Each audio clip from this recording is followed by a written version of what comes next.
South Sudan is the youngest country in the world. It is also one of the poorest and underdeveloped in Africa.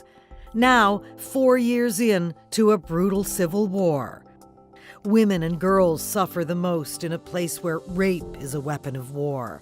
Lack of access to information or any open dialogue makes it worse. Journalists for Human Rights is on the ground in South Sudan. Our mission: to strengthen journalists' ability to do their job.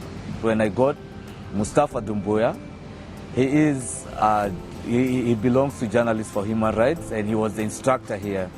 I learned a lot from Mustafa, and he told me so many things. How to make sure that whenever I report, I have to make sure that the story has balance and it has the standard of a story that is needed for good reporting skills. Our work helps the public know their rights and holds the government to account. JHR journalism trainers have given South Sudanese journalists the skills they need to cover the issues that matter to people.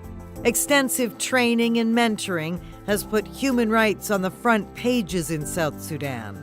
As a result, girls can now access funds to go to school in Juba. Last year in November, I did a story about 42 schoolgirls who had missed their caste transfer. This money is given to the girls to keep them continue studying. So these girls missed the money and so they couldn't continue with their education. So I covered that story, and then because of that story, the policies of the girls' education South Sudan was changed, and then later this year in April, these girls got paid and then they continued with their education.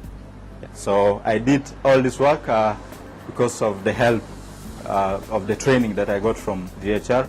Polluted water sources have been cleaned up, and crucially, soldiers have successfully been charged and convicted of crimes against women in the name of war.